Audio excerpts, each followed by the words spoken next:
I'm so excited today to be here with Arnold Wittkamp. Now, Arnold enjoys building Thursd, a great startup floricultural platform, and being a servant leader of the team. At Thursd, it is their mission to help connect people from grower to end consumer and help them decide what to watch, what to follow, and ultimately what to buy. Over the course of his career, he's taken chances, made mistakes, haven't we all? And all of those decisions have led him here. What makes Thursd successful are the possibilities that lie in the future. By continuing to evolve while holding ourselves to the highest standards, we'll change the industry in ways that we have yet to even imagine. Arnold, thank you so much for being on the show today. Thanks for having me. Looking forward to our chit chat. Absolutely. So I am a big fan of Thursd, but I know probably some of the florists currently listening maybe have never heard of it or maybe aren't very familiar with it. Step us through the journey of why you created Thursd and what it offers floral designers, flower shop owners, wholesalers today. Wow, that's. Do you have a minute? Because it's quite a story. I've been involved in flowers and plants since I was 15. I was working on a floating flower market at the canals in Amsterdam, selling plants, bulbs, flowers. Then I went to university, did a study of economics at the university, had my own flower shop, went to work for a plant wholesaler, having my own shop again, working for the best florist in Amsterdam. Then I went back to importing David Austin roses and garden roses from a farm in Kenya, which we there imported and wholesaled in Aalsmeer. And there I found out that there is a huge mismatch between the florist and the grower, basically. So my struggle working at that company was always how to tell the floral designers we have these amazing roses. But they couldn't buy it because the trading people, wholesale people, they weren't really fond of the product because they were sometimes a bit damaged. They have some botrytis in it. They are very difficult to cool store. So what I did basically was talking to florists in Europe mainly. I hired a young student to find all the email addresses from florists in Europe, and we started to sending out newsletters basically to them. Very clever. I love it. Entrepreneurial spirit. Yeah, and telling them we have the most beautiful roses in the world. And well, they're not for every floral designer because you have to know a bit how to work with it. But basically what we found out was that every florist in the world, every floral designer in the world would love to see them at least once. And the company grew rapidly. I was spamming all florist Facebook groups and sending out newsletters. And I got from Facebook a request for one of those groups to become the admin, because the admin, which was there, he quit it or she quit it. I don't know who it was, but suddenly I had a Facebook group. Wow. And then I was thinking it was only 600 people in it. And then I was thinking, okay, now it's my group. I cannot spam anymore for my business because that's a bit awkward if you just a little bit. Group. And I decided to create a group where Dutch growers basically can talk to Dutch florists.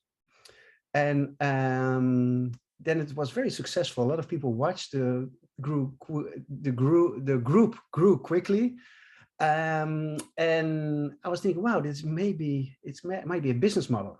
So starting to talk to bigger grower groups, breeders, wholesalers, why don't you advertise in my little Facebook group?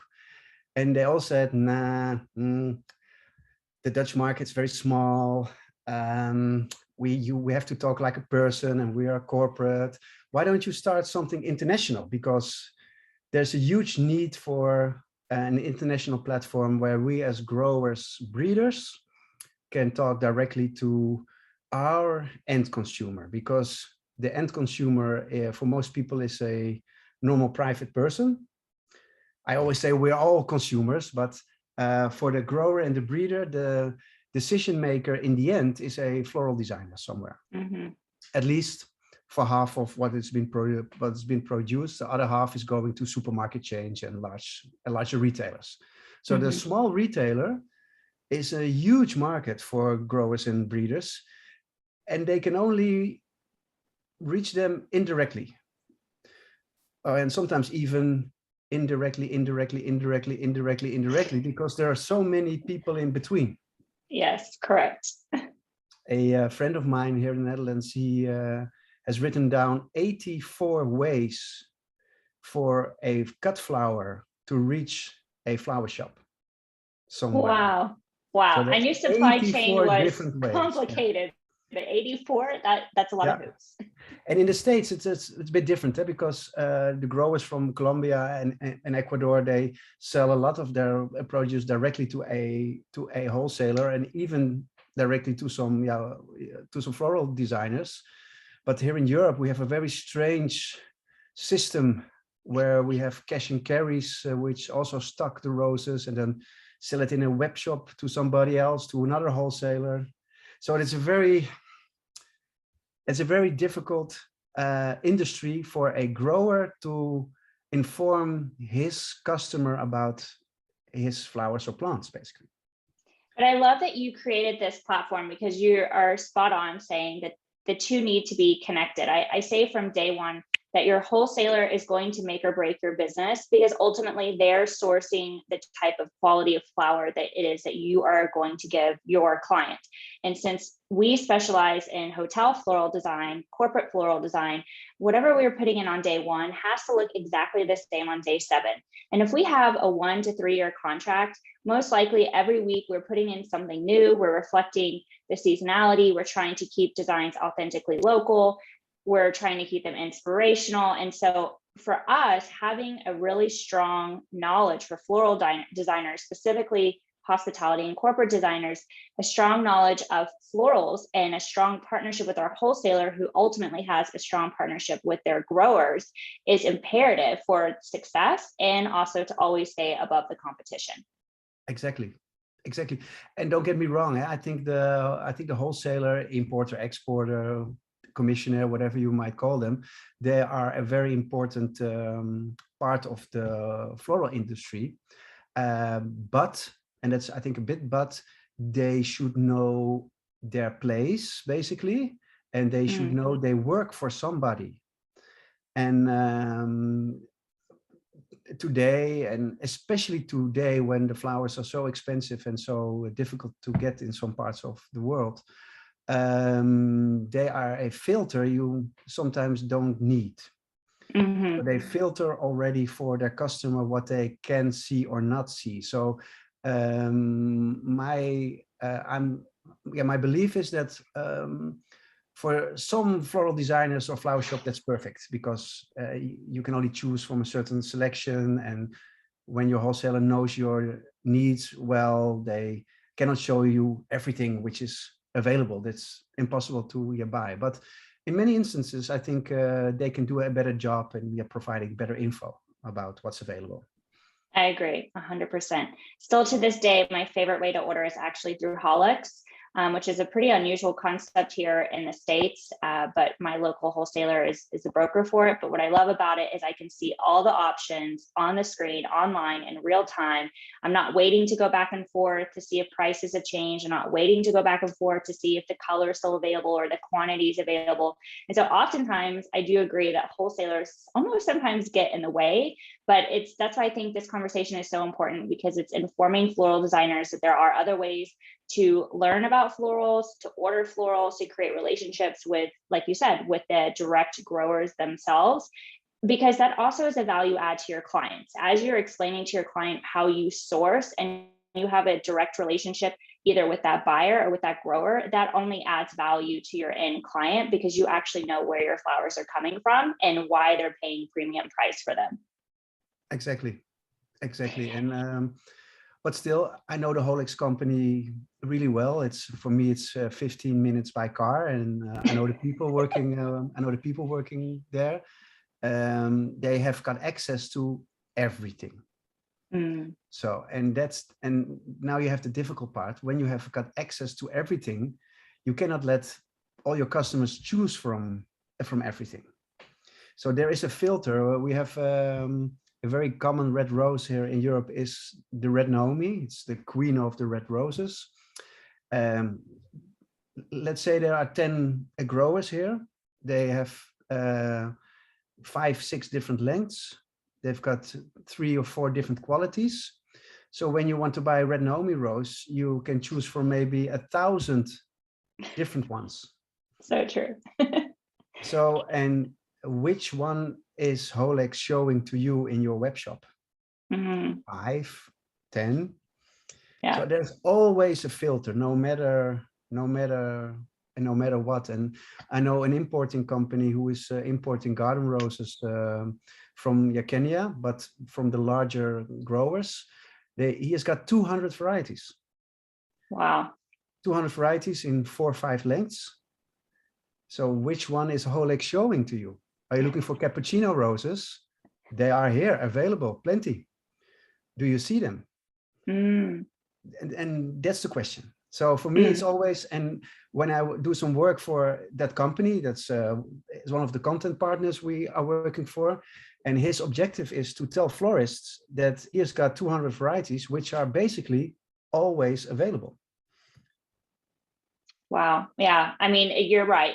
Sometimes it's almost impossible to share everything, but I want to go back to something you touched on just recently, which was this challenge of we're in today's market and sourcing. And even let's just take the cappuccino rose or white roses. As we know right now in the wedding industry, everyone is in crisis mode because a lot of colors are not available. Share a little bit of insight on what you see the current problems are in the floral industry, and how this would relate to either someone listening that owns a flower shop or is a floral designer specializing in weddings and events. Yeah, there's a saying here in the Netherlands which is saying it's better to buy too expensive than not available at all. So for me, when I hear from the US at the moment that there are certain flowers which are not available, that's just totally not true. The wholesaler, the salespeople, they just don't want to buy it because they believe it's too expensive.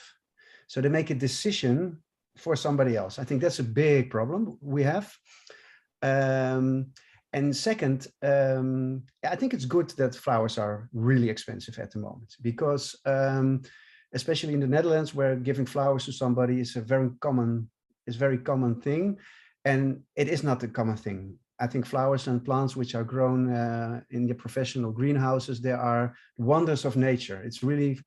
I really believe that if I would hand you a simple dandelion, and I will give it to you, and I look you in the eye, there's some magic happening between us.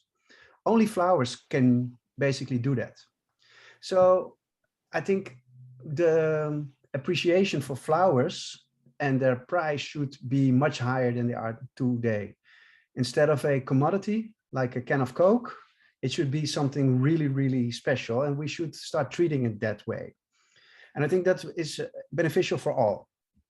I love this change in perspective. It's bringing back the integrity of what the floral industry, what flowers should cost, because it is not a commodity. It is a luxury good. From the buying experience to the delivery experience to the designing with it, it is something that I do believe we have cheapened over the years. And now we're all trying to go back to survival mode from 2020. We're trying to, withhold our contracts or obligations or commitments from 2019. Pricing and supply was completely different than they are now. But it's like, how can we shift the perspective and actually say this is a positive thing? Because it's an education opportunity for our end user, for our client, that this is a luxury product. We're putting the integrity back into our work, into our skill, our craft, our art. And all around, it will have a positive impact. We just have to do the mindset shift. So I love that. Thank you so much for mentioning that.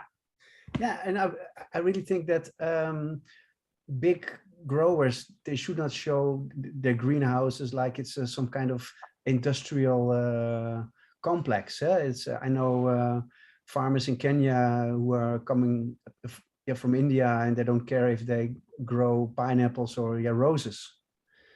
And with the prices of today, they see a huge opportunity to expand and to grow bigger. And I foresee that for the next couple of years, the flowers will be extremely expensive.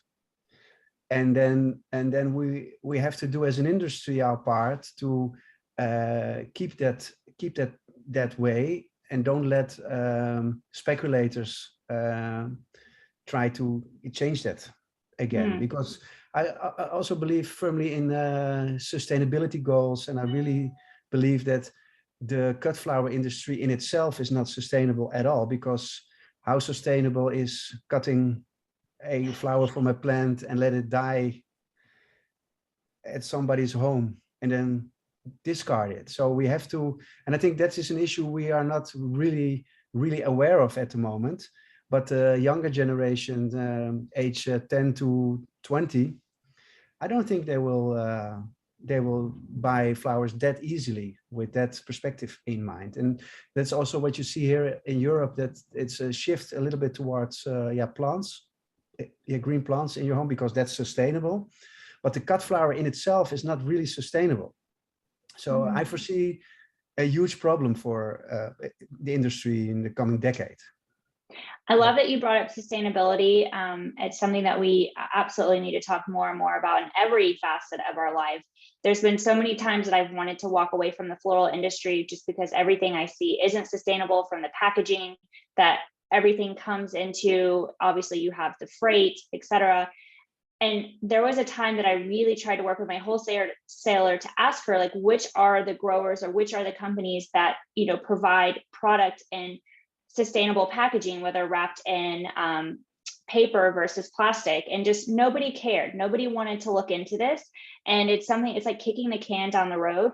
But I would love if you have a minute to just talk a little bit more about the sustainability issue, and maybe just what your insights are, or share some facts with us that maybe we're just not aware of when it comes to our actual footprint in floral design, because we often think that we're using a product that's just biodegradable, but we don't consider all the chemicals that go into it. We don't consider how it's a one-use product. We don't consider the packaging. We don't consider the footprint from shipping and exporting. I would love to just get a little bit of insight, because sustainability is actually something I have not talked about on the podcast, but it's something I'm very, very passionate about. Well, it's a broad topic. You started talking about paper versus plastic. What is more sustainable? If you reuse the plastic is always more sustainable than any paper in the world. If you discard plastic, what's happening with it? It's going to be dumped, it's going to be burned. So it's very important to know what's happening further down the use of your materials. A rose grown in Ecuador or Colombia outside, or in a non-heated farm, in a non-heated greenhouse, is always more sustainable than a flower grown in a gas heated and lighted indoor greenhouse here in the northern of Europe. But it's not black and white. So there are some growers here who have a water pump, and they pump the warm water down into the soil to basically reuse it in the winter. And and there are all kinds of certifications. So I've been working a lot with farms in Kenya. You've got Fair Trade, Leaf, Waitrose Foundation. Well, you've got so many different certifications, and they're all B2B certifications. So nobody really understands what they mean.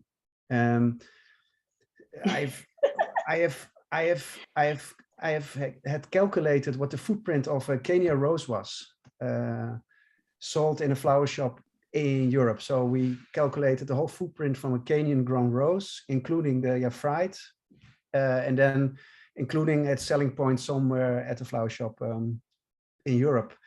And for, I think, 1 cent a stem, you can plant a tree somewhere, and you can compensate the footprint. But do we have a CO2 problem? Is it real? So there are many people, and I don't believe in the science, because I believe science is something which is basically evolving. So there is no truth, and there is no, so I think we have to do our utmost best as an industry, as a global industry, to get some kind of certification which says something about the flower in regards to what the consumer can understand. Yeah, true. And that in itself is extremely difficult. I've been working here with organically grown flowers. We had sunflowers, no pesticides, but the seeds were all genetically manipulated. So it's not organic, but still they could get the organic stamp because there were no pesticides, no fungicides. But I think the future generation will be demanding that it's got a zero footprint, it's almost no pesticides. And how are we going to do that? So there are many businesses. One which is very promising, I know of, is called MPS. And they look at what you grow, and then they compare you to other growers of the same product. And then they see where you can improve in regarding to the other growers. But it's also a very complex system. So it's also not a consumer system, but it's a B2B important system, especially for the larger retailers. Because the funny thing is that the larger retailers, like the supermarkets and the IKEAs, they demand sustainability, and floral designers don't. Like, not at all. Yeah, some in the UK, maybe some in the US, but it's no issue whatsoever. And I think I'm a bit scared about if we continue like this, things will come in the news. And I like to be a bit more proactive on it. Yeah, I agree. And I think it starts with just talking about it, bringing awareness. I know we have a lot of flower farmers that listen to the show, and I think this is a great reminder to them that, we all play our part. So either as floral designers asking where our product's coming from, how we could possibly be more sustainable, how we could support maybe farms that choose plastic over paper, just as a very simple example. I know the plastic that it comes in is not something we can reuse. It goes in the trash, and it pains me every single time. So when I buy hydrangeas, and I know certain hydrangeas are wrapped in paper versus plastic, I will only buy from them. So it's just realizing that we do have power when we spend, we do have power when we are selling, and we all need to play our part in some way, because I feel every little bit helps, and the more that we practice it, maybe the more that we can come together as a community to really tackle this issue that's only growing. It's not going anywhere. And it's a journey. So when the fair trade companies started with the African growers, and you look at the African growers, especially in Kenya, I know a lot of them, and you look 15 or 10 years back, and you look at today, what an accomplishment the whole industry had done there is amazing. It's and it always seems like, oh, flowers from Africa, they are bad and they don't get paid much, but it's a slow process. You have to understand that the worker in the field is getting paid a few dollars a day. And even if the farmer can double it or triple it, he can do it because then the teachers and the doctors, they want to go work in the farm for that salary. So you cannot distort the whole basically whole economy. So you have to do it slowly, and I believe it's a kind of journey, and we have to be proactive on it. So we have to say, well, I use a plastic because when you use it like this, it's better than paper, or I use paper because I don't do this with my plastic. If you buy locally, ask the farmer, but don't use any, not even the rubber band, please, just no waste. And it's also for farmers, I think, an interesting time in not only how to you make sure it's not greenwashing, basically. So intrinsically believe that you can do something, and although it's a very little what you can do it, and also use it in your communications and in everything you do, not as a first thing, but as a second or third or fourth thing you do, like Nespresso, the coffee. Yes, I love Nespresso. I'm an avid fan. So they say, what else? George Clooney says, what else? That should be your message. And then when you go look at an Nespresso website and you see what they do at the farmer level, that a small school has been created, or they built a new square in the town, or whatever they did, they do something good. Mm-hmm. And then you are, I think, working as an industry together to improve things. I agree. I was tired of, your flowers have to look the same on day 7 as they do on day 1 when you're designing for hotels.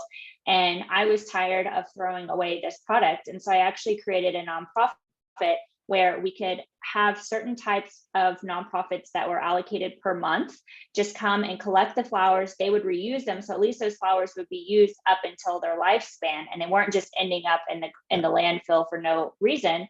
And then we were able to give our clients a tax write-off at the end of the year. So it was a benefit for everyone, but sometimes we just have to think outside the box a little bit, because it does ultimately start with us. Nobody's coming in to save us. Nobody has like the big solution. We are the solution if we can work together on, especially like you said, such a complex issue like this. And this is just one industry.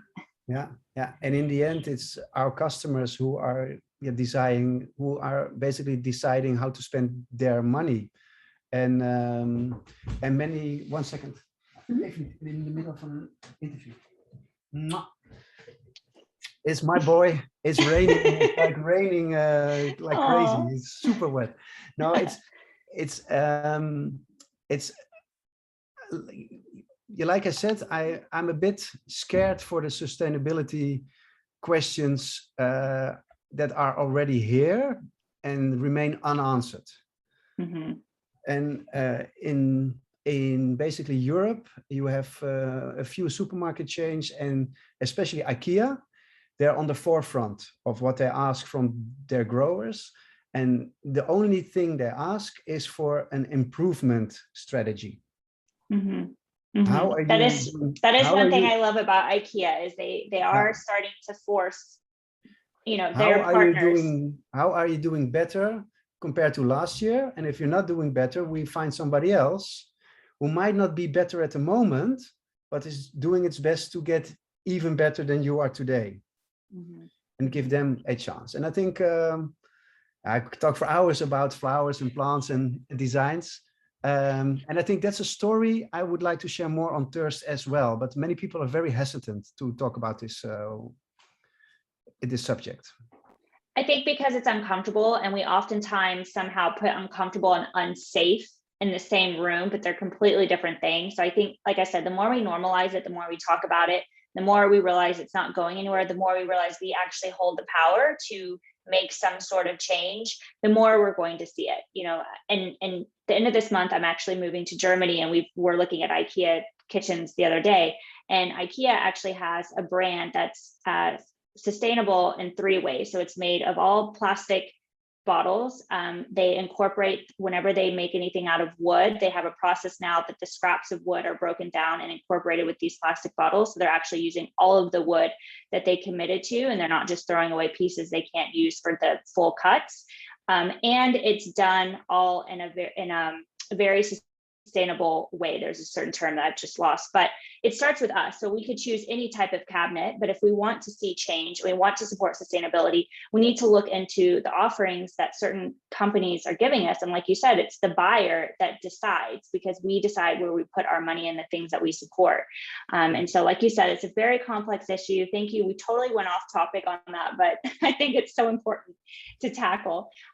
Before I let you go, there's one question I do want to ask, because you have such an interesting evolution in your floral journey. And like you said, you started when you were 15 years old. What is one thing that you wish you knew before you began this career in the floral industry? It's very personal. I wish somebody told me when I was 15, I was okay. Everything is okay. Mm. Don't worry, just do it. I think we are about this. In this generations, we have people are so scared. I think you only learn if you make mistakes. So, and unfortunately for me, when I look back, I think I was in a kind of culture where I was just too scared to make mistakes, and that's what led me to choose paths which were just not mine. And I knew it back then. I'm totally sure that my body, my mind, everything was telling me this is not right. This is not you. And if somebody has just told me, just be confident, it's okay. That's who you are. So that would be my advice to everybody, basically. Just it's okay. Everybody's okay. They're not bad. There are no bad people. And There's it's safe to be you. Yeah, yeah, and it's always okay. And if you go from your own power, make mistakes as much as you can, because what's the fun otherwise? And it took me till I think I was 28 or something to figure that out. Well, thank you so much for your honesty. I know so many people can relate. I can relate wholeheartedly. I have a toy analogy that, you know, when we're children and we're playing with a toy, when we're done playing with the toy, we put it down and we move on to the next toy. We're not told that we have to continue playing with this toy forever because we committed to it and we picked it up, and like, why don't you like the toy now? But somehow when we become adults, we feel like if we make one commitment, we have to stick with that. And something's wrong with us if we continue to grow or evolve. So I love that you say it's okay. I always say it's safe to be who you are, but we all need the reminder, especially as creatives, especially as entrepreneurs. Exactly. Arnold, where can people find you? Where can they find Thursd? What can they look forward to? Because I know after this episode, they're going to want to go binge. Well, it's Thursd, THURSD.com. Every Thursday, so it's not Thursday, but it's Thursd.com. Every Thursday, we have a completely new Thursd with new stories, new content. We try to write for floral designers all around the world, but it has to be of interest of everybody working in floriculture. And for the future, we've only been live for 2 years, so we want to be the biggest floriculture platform there is. And soon we believe customers will go to flower shops and say, hey, I saw this on Thursd. Can you get this for me? And that would be my dream to create something which is good for all designers all over the world. And because of that, also for the people who create them.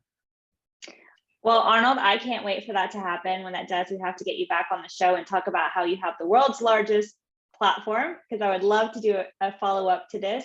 Thank you so much for your time. Thank you so much for being here, and continue doing what you're doing, because it really is making a difference. Thank you so much. I enjoyed it a lot, and thank you for inviting me. Absolutely. Okay.